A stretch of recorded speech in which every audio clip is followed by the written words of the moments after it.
All right. Hello, everyone. Welcome to OpenHour. Today we're going to be talking about doing public comment on environmental issues.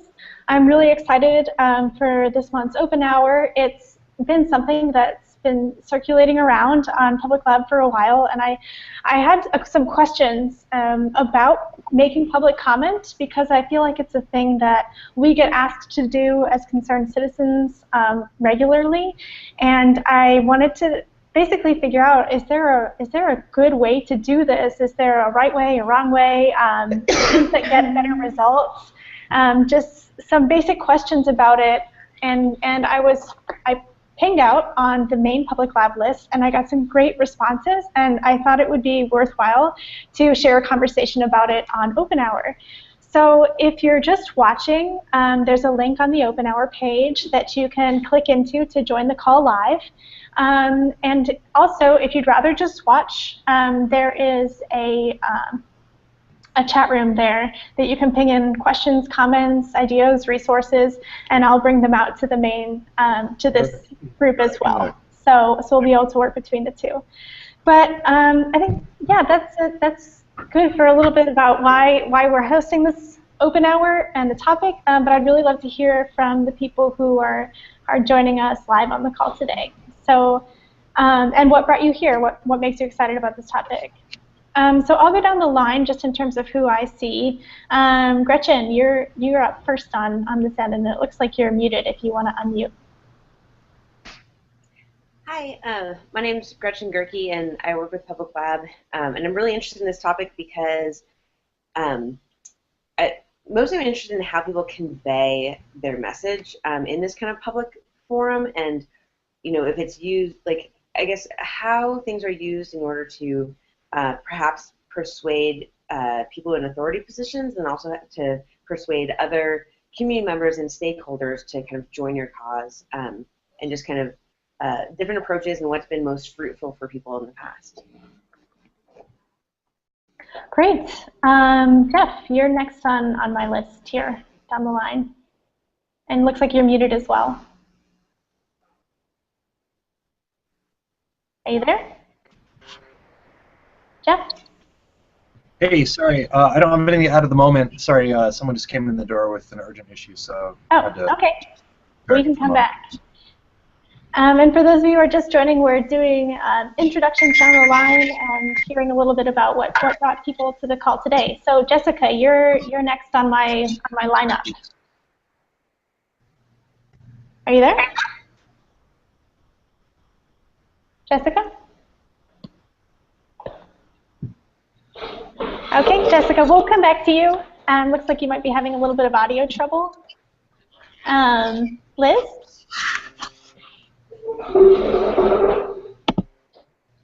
Hey guys, can you hear me? Yeah. Hey.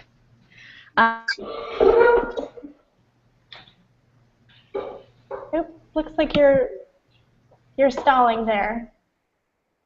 You there, Liz? Relation to all environmental legislation is maybe unfair, but really, like, commenting is one of the very few modes that the public has to signal their wishes to the government.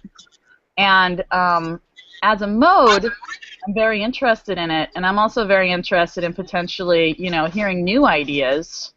I mean, I'm very interested in how can we maximize the comment option that we have, but then I'm also interested in, like, maybe modeling even better ways in the future. And I don't know if maybe someone else, did anybody else have trouble with the beginning of Liz's? I missed it. Did anybody else catch it?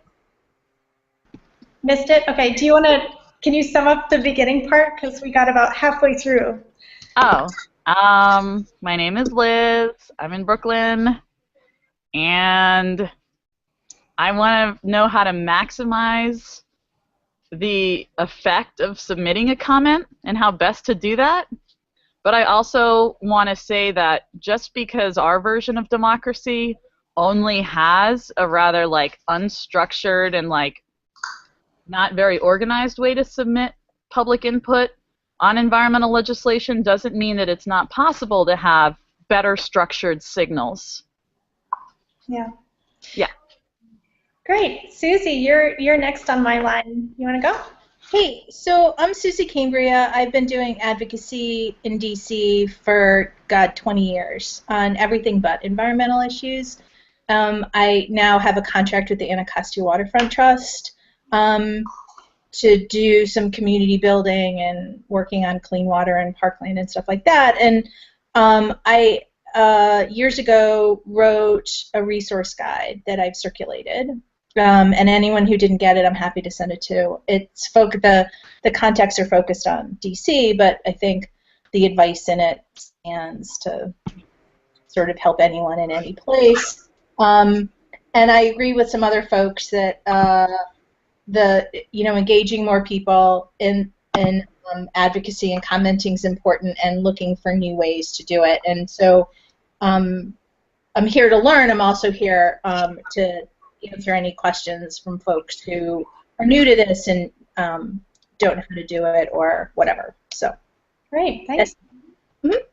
Tom, you're next on my line. Looks like you're muted. I just kind of, I'm on the mailing list, and I join this when I see it happening. Perfect. Sounds good. And Scott, you're here with me. Hey, I'm Scott Eustace in New Orleans at Gulf Restoration Network, where I just got back from commenting on a recent oil spill. We've been responding with public lab tools down in Barataria Bay.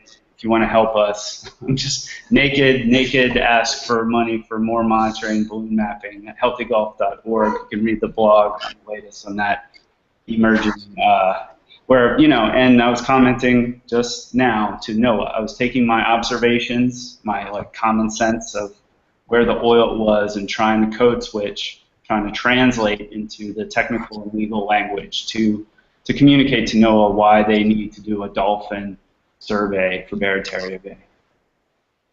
That's what's hot. Great.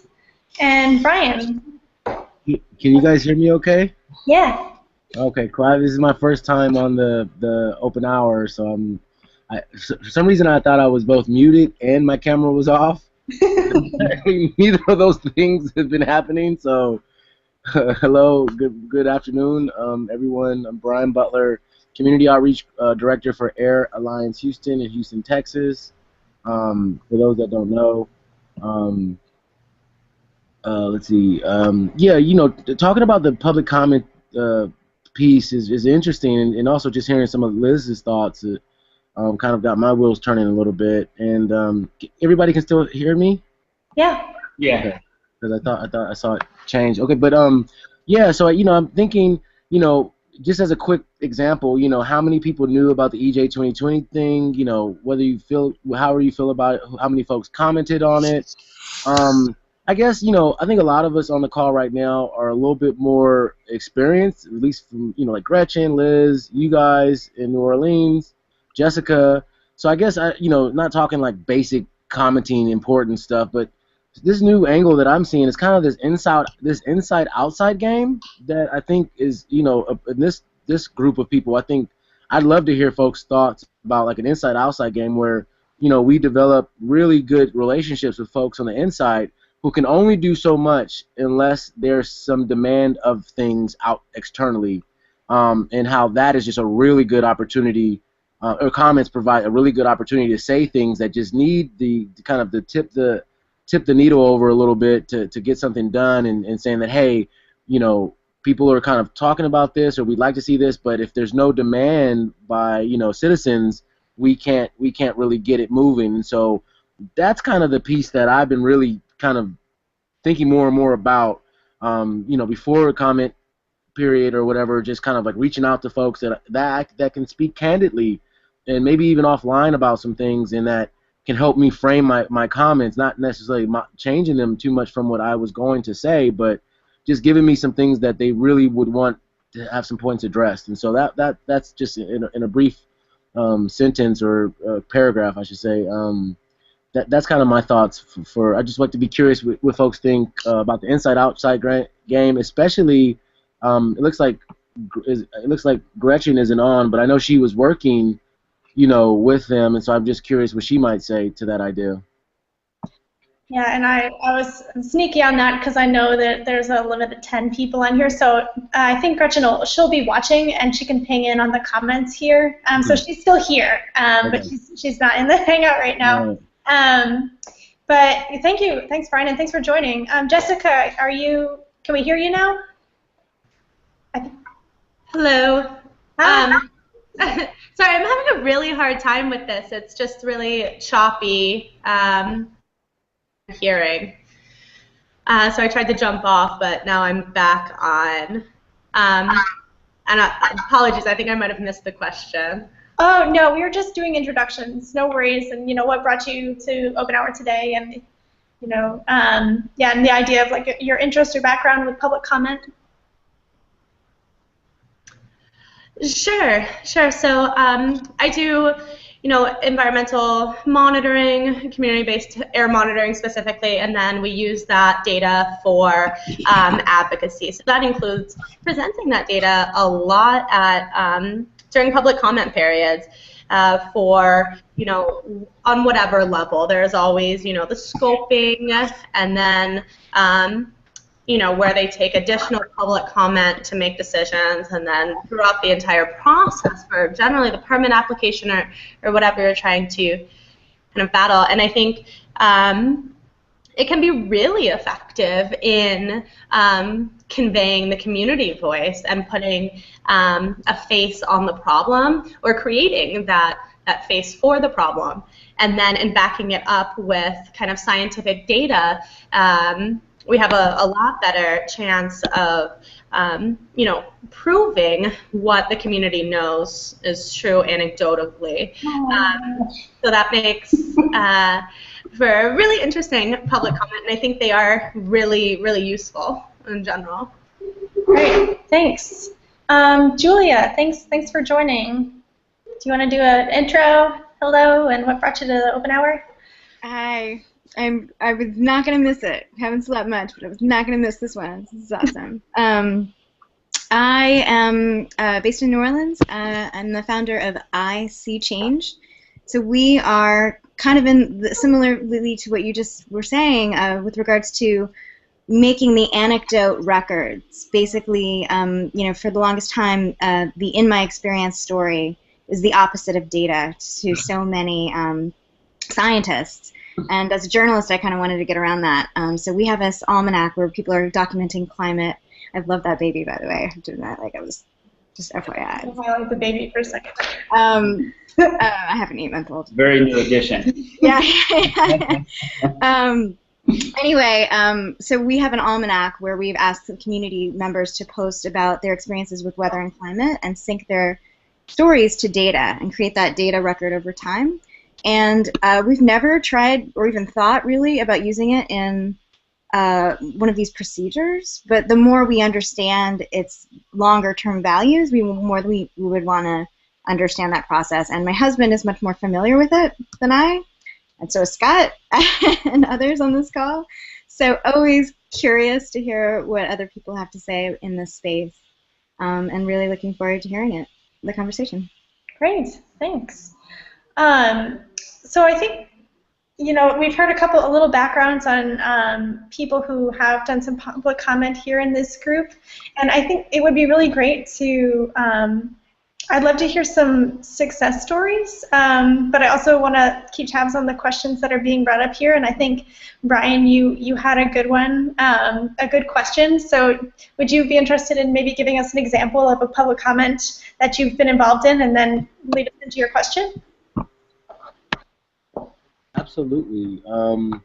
So yeah, I think also the point that Julia made was just right on. I think that's a way to kind of capture, those anecdotal stories. Because that's the thing. Sometimes some folks in the field, we want really professional, really technical comments. Everything is like all the I's dotted, T's crossed, and for a lot of the rich stories and rich information, those folks aren't going to necessarily do it that way.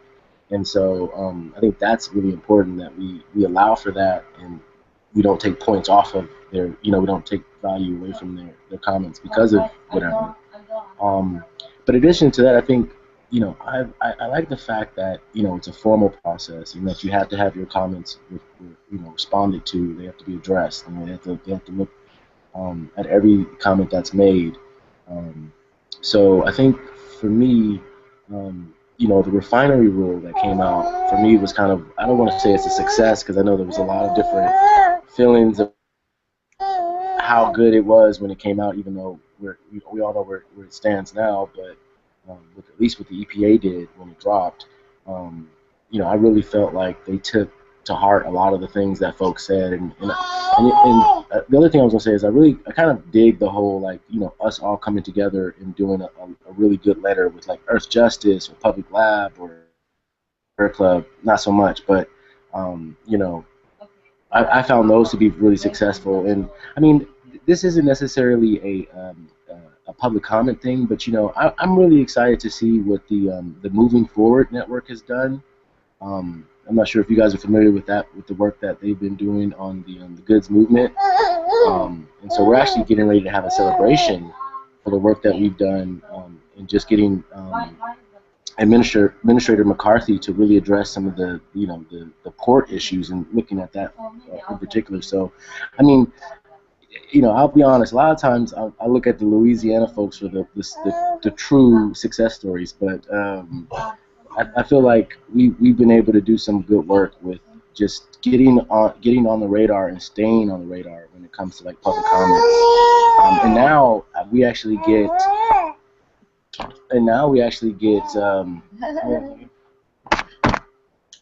You know, and now it's really cool. You know, now we'll get an email or a call ahead of time and saying, hey, we really look forward to you guys, you know, like hint, hint, we really look forward to you guys commenting on this rule or this, you know, petition or whatever. And so that only kind of reinforces in my mind the idea that it's really important. And so, and then, you know, like I said, I'll reach out to them and say, okay, you know, where are you guys at right now? Again, for at least in Region 6, I've been lucky to have some strong contacts at the regional office with, you know, Arturo Blanco, who used to be in Houston at the Bureau of Pollution Control. Of course, you know, my org's old executive director is now the director of the EJ office in D.C. So it's just really giving me some opportunities to have very honest and open dialogue with these folks that I can use to really make some impactful comments. Does anybody want to share their experience or some tips or a success story in terms of public comment? Well, sure. I have something to add to that. You know, one of my favorite forms of public comment is when it is relatively informal, when you have community members go up, you know, and they're not sure of what they're going to say. They don't have this whole rehearsed piece together, and maybe they're a little nervous, but I feel like that is what's really powerful, is that they are recognizing how important this is and standing up to that, and going and actually talking to people, you know, decision makers as people. And I think that makes for a much more powerful message than having a well-rehearsed script going up and pointing out different facts. You know, I think it's important to have both, obviously, but that's one thing that I always tell, you know, community members that are nervous or that are scared, don't feel prepared to do it, is that I think that sends the strongest message when people do get up and share their personal story and speak from the heart, and show that, you know, this is really important to them, and that's why they're making the time to do this. Mm-hmm. Scott? Well, I think I just might want to back up and try to place where public commenting fits into kind of I guess a theory of governance. Not that I'm the world's expert, but just the way we look at it, and I look at it as a kind of specialist who writes a lot of technical public comments written, but also advocates for public hearings where people in plain language. You know, you're really speaking to the executive branch of government when you're speaking in a public comment period, and usually the laws of the United States or your state state that executive branch is making some kind of decision, like whether it's BOEM or EPA or Army Corps or the Department of Natural Resources. They're making some kind of decision, and they have to listen to your comment and respond to it, and incorporate your comment into the decision. And if they go with something, they have to explain why and how your comment was addressed, or their decision is arbitrary and capricious. And then if you have a lawyer, which is a big if, you can challenge the government, the executive branch, in court with the other branch, right? So often we approach public commenting from that perspective, and often our comments, often we're working, hopefully in community with community, trying to take statements that a community member might make, like, I can't breathe, and then translate that into some scientific technical language, like there's, the silica dust content of the air exceeds World Health Organization standards 2 times a week, something that the executive branch decision maker is listening for. But then we'll make that technical leap, but then it's even better when you can get a lawyer, I think, to make, especially if you're in a hostile government situation, as we often find ourselves on the Gulf Coast in Louisiana, where the state government doesn't want to hear it, the agency doesn't want to hear it. You need to come at it with, but I think that having public hearings is a really important part of our process, because it puts people who are effective on the mic where other people can see them. And sometimes, community members speaking, the government can't hear it, but everybody else in the room can hear them. And the local elected officials, like in parish councils, city councils, or state representatives, can hear them. And that's how you move that you can move the needle on the third branch of government, the legislative branch, which is often our most troublesome, with that kind of heartfelt, real talk. So often, we find that public commenting works best when you kind of situate it in community and situate it within a theory of change that involves all 3 branches of government. Great. Sorry. No, go ahead. Susie, was that you?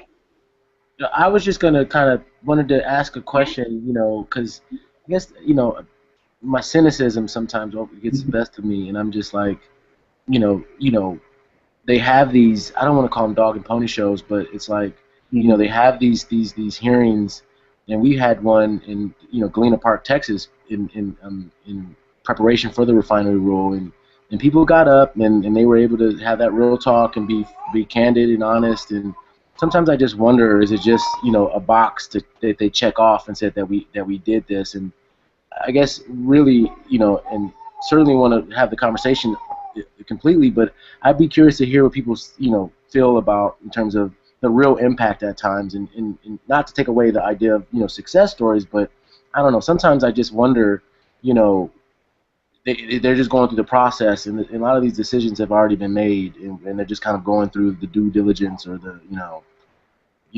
that thing. So kind of to your point. This is Susie. So I think that a lot of times agencies, my experience is with the local District of Columbia government, and my experience is that sometimes agencies will just check a box, right? They're having a hearing, or they're publishing a rule because they have to do it. But there are plenty of other agencies in government that are seriously interested in what people think. And I think part of what can help move the needle of sort of these intransigent agencies is having a firm relationship with government and rolling with punches. I'm kind of lazy, and so I firmly believe in an inside. I'm an inside person, right? Like, if I get to go to the mayor's office and have an agency do it, it's so much easier than going to the DC Council to do it. It doesn't mean I won't go to the DC Council, but it requires a different kind of work. But fundamentally, I think this whole idea of relationship, which in my view in DC, so many people skip. right? Like, we have to have, as advocates, relationships with other nonprofits and establish them well before you need them. Also need to have relationships with elected officials and staff. And you can do that in a bunch of ways. Like, when I was doing budget advocacy work on the DC budget, we put together these care packages every year for budget, right? So we would give every committee cookie, like all kinds of sweets. We would give them bottled water. Okay, I guess it's bad, but this is a long time ago, and we didn't know any better because we were childcare people. So sorry. But we would give them all the things that they might need for these, you know, all-nighters working on the DC budget. When I worked for with a coalition, we did buttermints. I hated buttermints. I now hate them even more. But we had a message written on the buttermint package. People to this day, this was probably in 1997, we did this. People to this day will come up to me and say, do you have any buttermints left? Okay, they'd be really disgusting now. Right? They'd be really freaking old. But they remember the buttermints. They remember the message. We would do Halloween costume parades where we would take little kids around the council building, and they would deliver the message that human needs come first. We made it on the news. But it was about being creative, and it was about knowing what the pressure points were, and it was about always being there. Like, always being in their faces or being there to help. Thanks. That's great. And I just want to ping in, I know we have a couple new people who have joined us. Matthew, do you want to do a brief hello introduction and what brought you into this call today? Sure. Hi, Matthew. I work at Public Lab. I was listening on YouTube, but I had something to say, so I thought I'd hop in because y'all were talking about public comment strategies. And I used to work at Recode, Oregon, on building code reform, and it's definitely not a hostile government scenario. We developed really good relationships, and building codes tend not to get as heated as environmental law. But I was thinking of a case of just what Susie was talking about, of relationship building and being there, but it was also kind of a sort of, you know, political cattle trading type scenario where, you know, through relationship building and talking with the regulators in the DEQ, the Oregon DEQ Water Quality Division, we were asking them, you know, what's on your mind? What are you trying to get pushed? And we were looking to expand the graywater permitting rules so that people could do reuse of laundry and sink water for watering their plants and lawns. And the DEQ, they were pushing for a time of sale inspection of people's septic tanks just to make sure that they weren't polluting. And the state realtors were pushing back heavily against them. And it looked like they were going to lose that rule because the realtors had gotten every realtor in the state to write a public comment. They had, you know, 30 public comments from realtors saying that this was going to, you know, cost Oregonians too much money, that this was, you know, bad for the state. So we wrote our public comment that we were asking our community of supporters here in the state to you know, fill out a little card that had a preset message, you know, add your own message and submit it. And so we opened that comment with this general concern that we shared with the state for water quality and for improving you know, clean water and on-site sanitation systems, and supporting time of transfer inspections and making homeowners pay to have their septic systems inspected at the point of sale. And so that was kind of like our support of what the DEQ wanted, which was that inspection point, and then we put in our own comment about water quality. And so when our comments were being considered, you know, the people considering it were like, oh wow, they're supporting our point, and I think that was instrumental in helping us get our you know, our point on the graywater reuse through. So. Thanks, Matthew. Afia, I think, can you hear us, or you're on mute right now? Do you have a microphone? Are you talking? You talking to me? Oh, sorry. Yep. Yeah, I have a microphone. Awesome. Do you want to say hello and where you're calling in from and what brought you to the call today? Sure. I don't know if you can see me well. I am Afia. I'm a homeschool mom. This is my son, Walter, my son, Rupert. We're interested in citizen science and environmentalism. So we're just kind of checking in. I got it on mute because the baby's probably going to start crying soon. So we're just kind of listening in. Yeah. Great. Thanks for joining. Yeah. Great. Did anyone else have a experience that they wanted to bring up or a strategy that you've used in the past that has been useful in public comment or a question for other people on the call?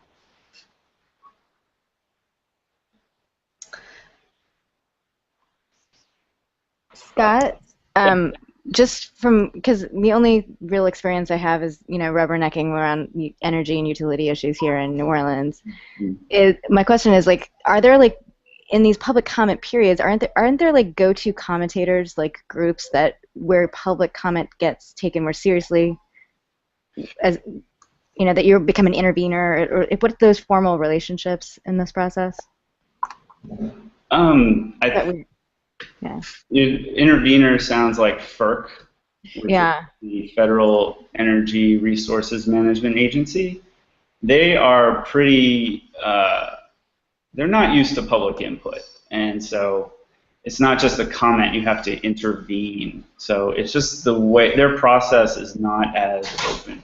So that's what they call it if you comment. I think you can go, if I'm the wetlands person, we comment a lot on wetlands. So in our comment we have extensive scientific and legal citations that go into our letter. You can read more at healthygulf.org.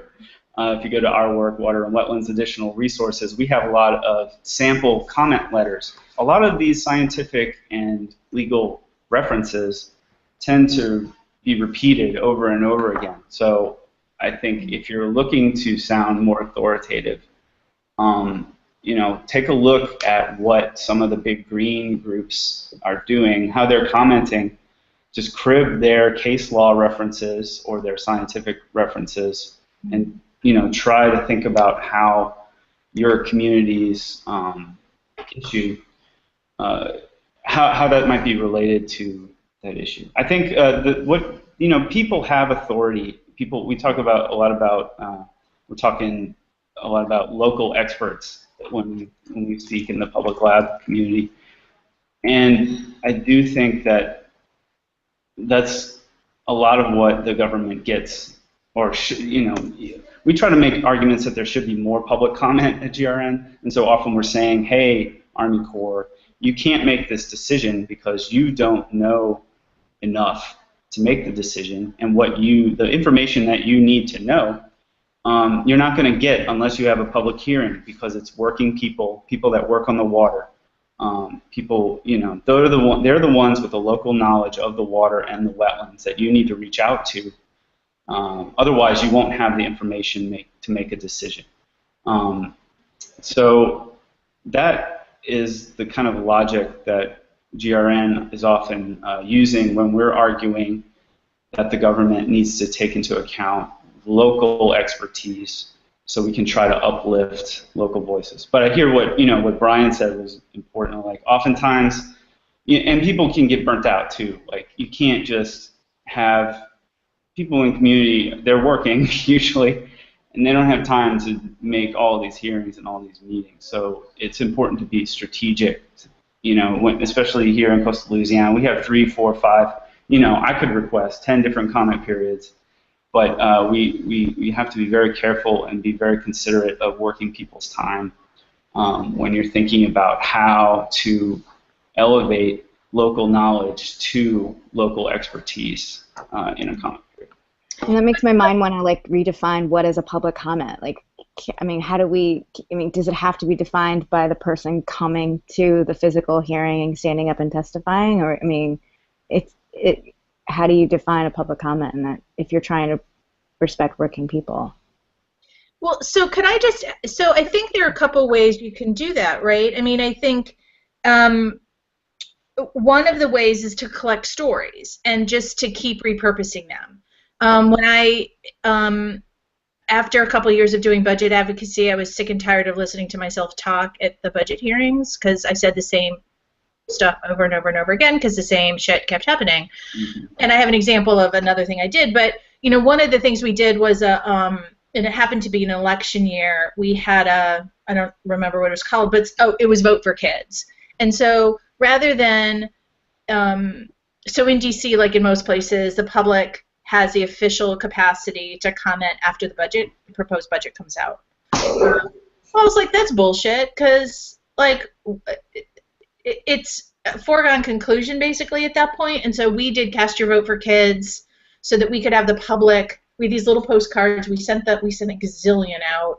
We got them back. We tallied stuff. We were always down at the city council and the mayor's office telling them what people wanted. The local and federal money spent on. So there was that. We collected quotes from people we saw in papers. And then contacted them to see if we could use them in testimony. We every opportunity we had to collect personal stories, we did. And now I do it on Twitter, right? So I storify the most important Twitter chats or just conversations, and then I send a link to the council members in the mayor's office, or I send it to a local reporter interested in an issue or an issue that it exemplifies, whether it's open data or anything like that. And let me just share this. I don't know if you can see it. So I did childcare for years, right? I wrote the testimony. My boss actually spoke. I was sick of it. We literally said the same thing every year. So we did this. It says 1,538 children on the child care subsidy waiting list and other truthful tales about children in the District of Columbia. Cute baby. And it's bound, right? So it's this little, and we did a fairy tale because the mayor's budget was really good for children. Once upon a time, thousands of children lived in a town called the District of Columbia. Let me just say, writing fairy tales is a bitch. Testimony's pretty easy, right? And so it was 2 pages. It was really cute. It had like little frilly whatever things. And then so it was 2 pages long, the end. And then we did this, right? Really crappy pictures of kids, and this represented, I know, and it was like 15 pages of pictures that I literally slapped together, and this was, it doesn't say, I think this was 10% of the kids on the waiting list at the time. We finally get to my boss's statement right here, right? The chairman of the committee who managed childcare was rip shit because my boss wouldn't read the fairy tale, but we presented the books. And so when my boss starts talking, she's like, thank you for having us, Councilmember Allen. I'm Angela Jones-Hackley. I'm blah, blah, blah. And so the council member is like furiously and pissed off, in a pissed off manner, flipping through this book looking for the statement because they read along.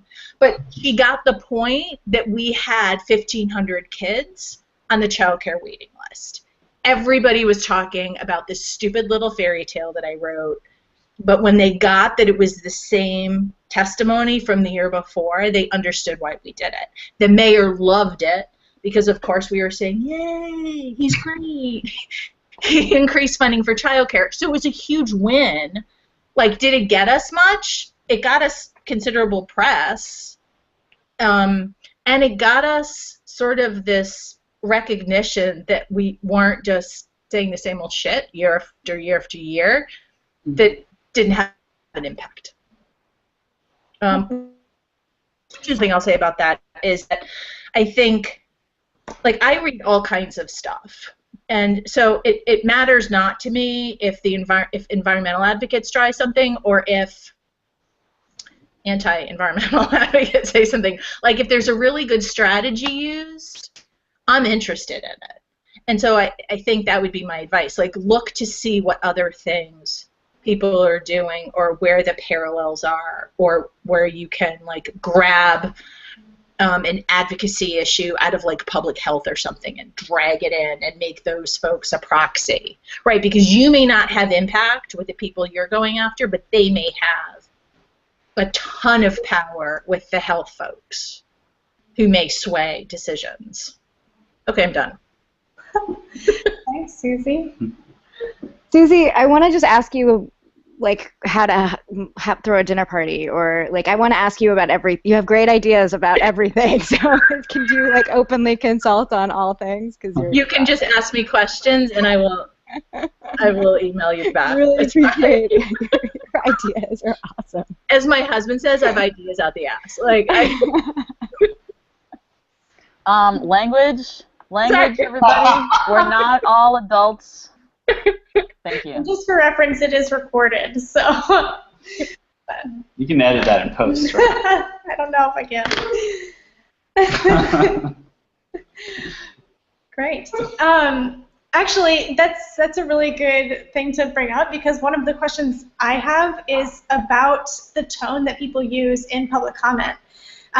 Is it more effective to like kill them with kindness, so to speak, and really try to speak the language of the people who you're trying to convince to do something, or, you know, to be angry and outwardly angry about something that you really don't want to happen? So how do you cater your your tone to the situation? Both. Brian said inside outside game, and I think things are strongest when you can. Usually it's not the same organization doing both, right? But if you have someone doing the inside game and elevating the better angels of people in the executive branch, and then you also have the stick, which, a lot of times I'm writing comments that sound like, hey, we're from GRN and we're going to sue you. That's our tone. So for better or worse, that's kind of more the outside strategy. So I think it's best when you can coordinate across, and usually we're talking across groups, across communities. That's when it's strongest. But I think you can do both. I mean, I've done both mostly because I'm sort of if you haven't figured this out, bull in a china shop. But I can be very nice and very cordial and put my nice clothes on and I clean up really well. But I've had the city administrator call me and say, we're going to cut in another year we're going to cut childcare, and these are the 3 areas, pick one. That's the least bad. And I was like, okay, but you have to understand I'm going to come after you, right? So helped them, was very nice and whatever, and then was not nasty in public, but was pretty sharp, and told them what a disastrous move they were making. But I think you have to have a certain personality, and people have to understand that about you. I mean, there are times when I've said, look, want to let you know we're going to issue a press release later, and you're not going to like it. Right. Here it is. Just know it's for public show, but that in that sense, it's very much a game and a strategy. So. That reminds me of like how. I was just going to mention it kind of begins to get back around to Matthew's points of all the relationships working together in a kind of a game. But I think I interrupted you. Is there information from the chat room to bring in? I had a question in the chat room that came in from Gigi, and this was a little while ago, so maybe part of this got answered. But it's for Susan, and it says, have you specifically seen difference in impact between issues on which you've participated in public comment, where you also cultivated a relationship with stakeholders, like the Buttermints, versus those where you have engaged in public comment without also working on personal relationships?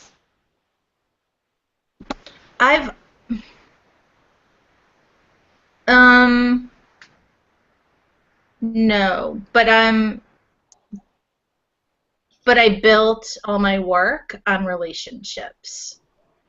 So but I've seen it with other people. I've seen there's an organization called Empower DC that is seriously awesome, working on affordable. They've worked on affordable childcare and affordable housing and displacement and gentrification and stuff. And they're very much a beat up the DC government kind of organization and engage. It's resident driven, and I think people know who the executive director is and some of the staff are, but they're, I think, effective at getting the word out and getting concessions made without having relationships in government. So I think it can happen. I haven't done it because, again, I'm lazy, and I'd much rather just do it through a relationship than have to go testify.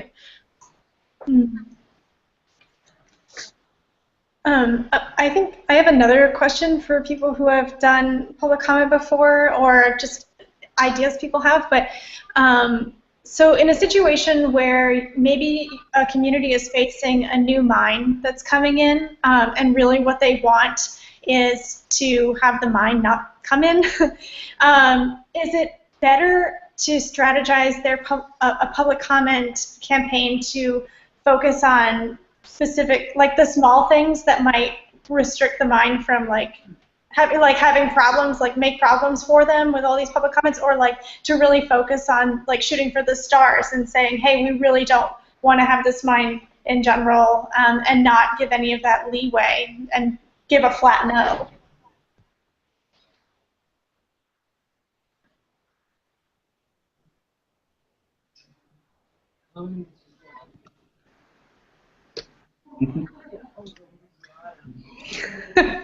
Tough one. Tom, we haven't, or Fia, do you all have any thoughts on that? Like, is it better to talk to the government in ultimatum, or in just very huge levels of detail, kind of a death by 1,000 cuts approach? I don't think I have any particular thoughts on that, but since you call me out, I wonder if there's something I'm missing. Well, I'm talking a lot. But, no, you're okay. We lost Brian, so okay. sad about that. Well, that comes up. And if you read some of our comment letters, it's kind of like we try to do both at the same time. Say, this oil pipeline through irreplaceable wetland swamp that's protecting, historic African American town from hurricane storm surge.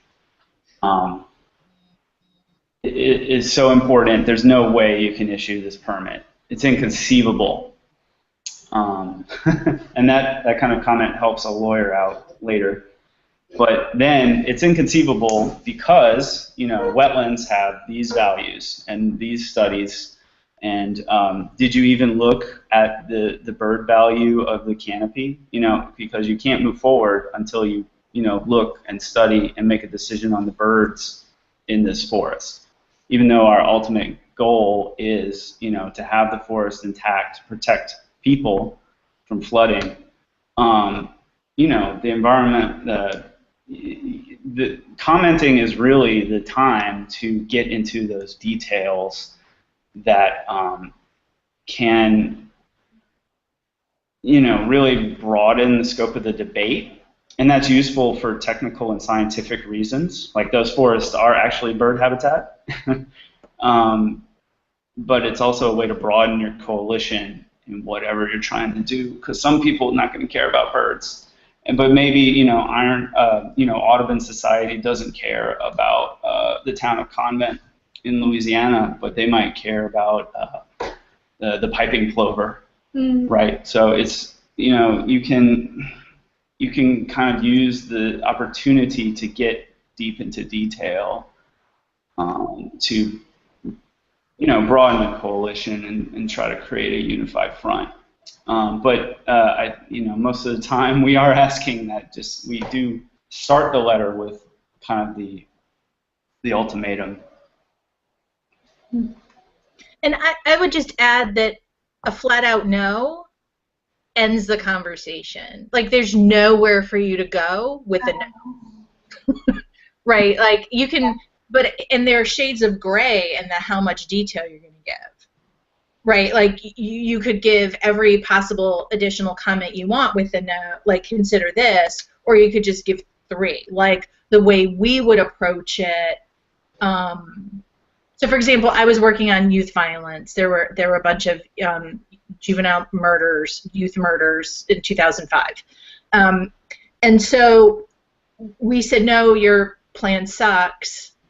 So we don't like it, and what we want you to replace it with is something that is in the context of these 3 or 4 principles of positive youth development. And so we gave them enough to then be able to go back and say, so what have you done? Like, have you, right? But if we had just said no, they would have not invited us to the table, and it ended up that we ended up running the process because they didn't have the capacity, staff capacity or knowledge to think about our proposals. Right. So I think, yeah, no is probably a bad idea. No by itself is so. Yes, exactly. Yeah. Yeah. We have about 8 minutes left, so if anyone wants to ping in with a question or a comment. We also collect resources. If people have resources to share on this topic, we're putting together a wiki page about it, you know, where people can come and learn a little bit more about what we all collectively share in our brain power of public comment.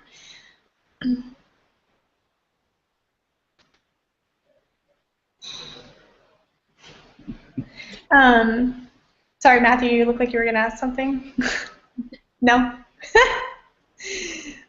Okay, I have one that I want to bring in, if no one's going, from a webinar I was just listening to with Earthworks, and they were talking a little bit about setting a theme to your ask. So I guess like my question is, that sounds really good if it's something that everyone can agree on, but when is that more valuable than having people comment with a concern about many different things? So you know those like standard letters? When is that better than me writing in like my personal, because the standard letter will create that theme. Well, right. So, but if you talk to elected officials, they will very often say that they hate standard letters. That what they really want, particularly on like change.org or a letter generation site, or if you're just running a campaign yourself, it's helpful in this day and age to have some variety and to have, at least in my experience, organizations sort of corral their members or their clients or whatever to write statements or letters or whatever it is. Does that make sense? I mean, like, I would hate for people to go to all the effort if we are told that electeds or administrative folks aren't going to pay attention to stuff. Right. I can't resist piping up out of left field, just saying, like, this is all so exhausting, like how unresponsive branches of our government are to the people who live in this country. So, sorry about that, but like, really, this is ridiculous, and it shouldn't be so. You shouldn't have to like have things get so bad that individuals have to get ginned up to tell like passionate stories, write fairy tales, do these things. I mean, it's ridiculous. That's not helpful. But I seriously though, this is broken. Okay, bye. I'm going back on mute. No, I agree. Yeah, that's why I haven't been saying anything. I do think. I mean, full disclosure, I have worked inside government. I worked in the office of Mayor Gray for 3 years, and because I'd been on the outside for so long, my major goal, aside from like doing all the things that I had to do to get paid, because getting paid, you know, is lovely, was to do all the things that I wanted government officials to do, right? So I was writing a children's budget. It was my idea when I was in nonprofit land, so I was hired to write it. And I was very open, and I had all these public meetings, and we had input sessions like out the wazoo. And so I think some of it is, and it didn't happen as much in other areas of the work that I was involved with as it did in that particular issue, but I modeled for other people what good government could look like. And so, I don't even, if I could, it wasn't an incremental improvement, like it doesn't even rise to the word incremental. I mean, I fundamentally agree, right? Like we shouldn't have to work this hard to engage with government, but I think that if we're going to do it, we have to do it and be most effective, so that we don't. I mean, okay, so we're not always going to get what we want. Okay, we have to acknowledge that, and it doesn't mean that government is bad if they don't do what we want. It just means, okay, they may be, but it doesn't necessarily mean that.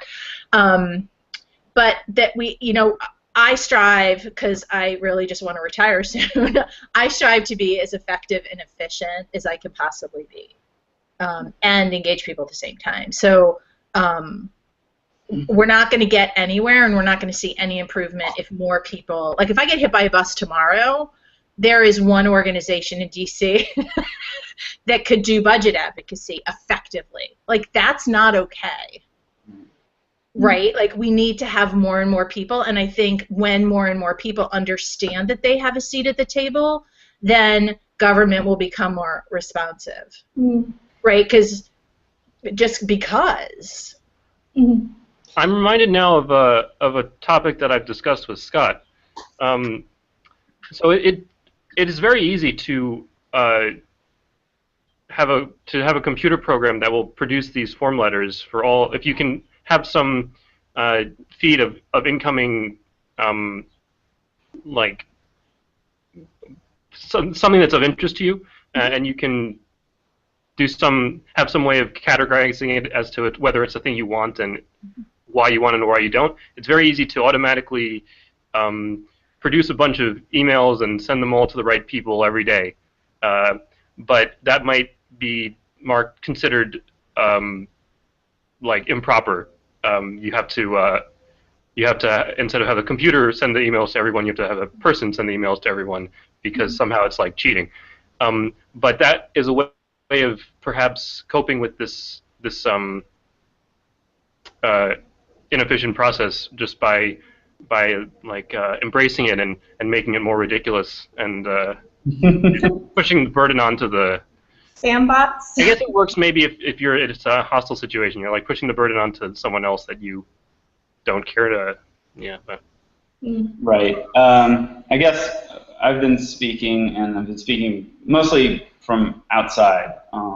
We have gotten movement from the inside on comment, and it's important to, Susie said, establish relationships. At least talk to the people receiving the comment to figure out, what are they listening for?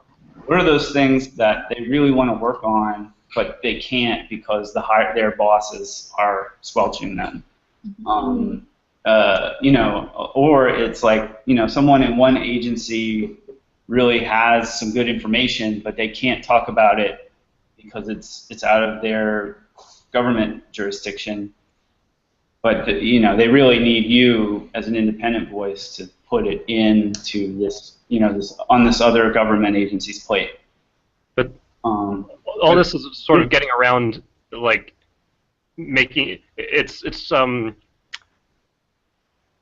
you only have the power to do things when you find the person in government who wants to do it. It's not, your voice is very, very indirectly heard. But I want to. All the things we've been talking about like that. Right, but I think we have to acknowledge that that's just sort of the way life is, right? So if I'm going to go to Target because I bought something in the product, yes, fell apart, right? Like, I don't go talk to the truck driver who delivered it, right? I go talk to the manager, or I talk or tweet, Target is terrible, or whatever. But yes, your point is Well taken. Well, I'm saying Liz proposed that maybe this approach of commenting is fundamentally extremely inefficient, or like maybe not democratic or something, or no, democratic, but like I don't know how to say it. And I was thinking maybe there's a way that we can sort of different perspective on it, like for example, totally destroying the process as I proposed, and that's why I'm bringing it up. But I'm sort of curious to see what Liz thinks about it.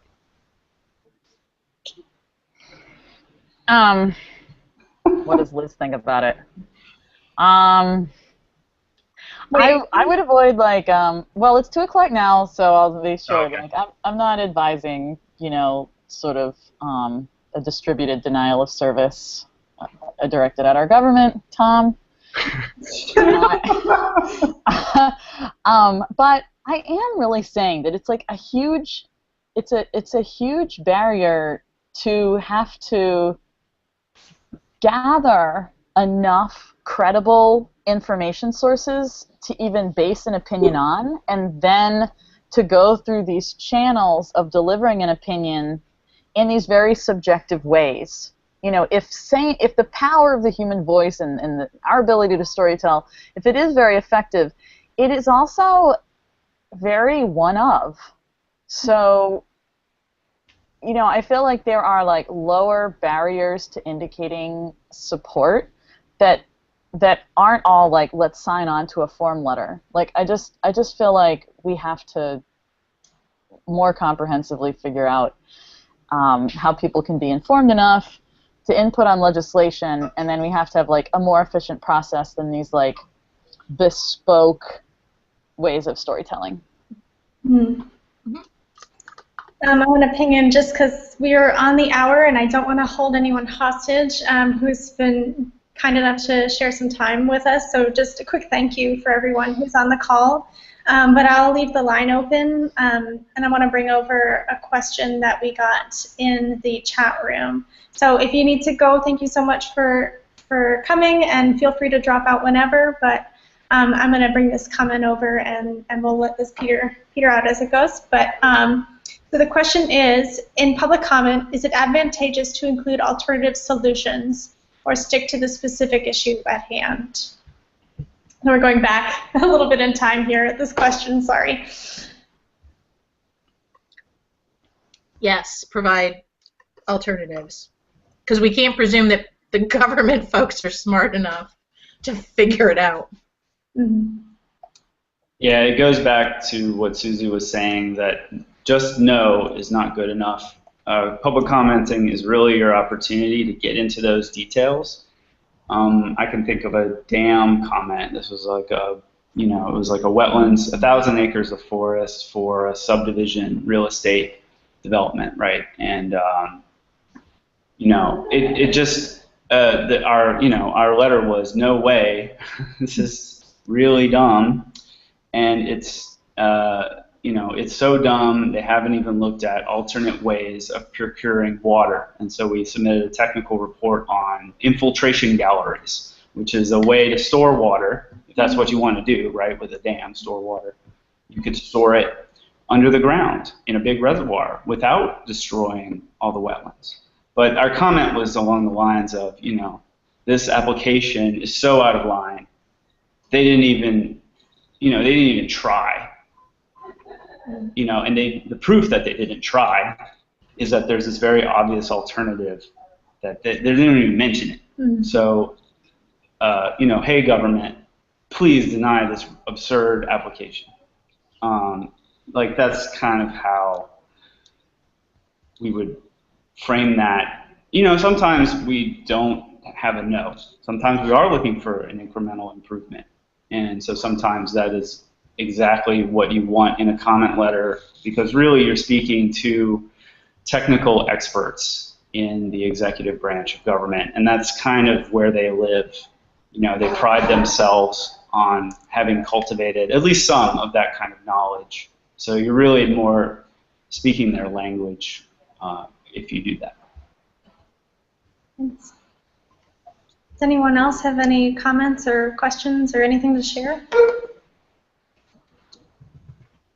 The only thing I would leave with is to have a bunch of people or one or two people who are super creative or smart or, yeah, those would probably be the two categories. We had, years ago, I had some friends who were in this stupid question club, and my stupid questions were about punctuation, because in addition to using Google Hangouts, am terrible at punctuation. And so TJ and I would have our stupid question in the first thing in the morning when we got to work at 7:30 or whatever. And it was not only a place where I could ask grammatical questions, but it was a place where, do you really think that this is going too far? Or what do you think about this idea? Or that kind of thing. And so it provided me an opportunity to not be a complete jerk in public sometimes, because she would rein me in. But it also allowed for creativity to flourish in a structured but unstructured kind of way. And it wasn't big. I mean, and the group grew to like 3 or 4, and then it would, when people left or changed jobs or whatever, it would go back down. But it was always this, like, I knew it was there to help me think through stuff. Like a sounding board group. Yeah, exactly. Thanks. Good idea. Does anyone else? Anything?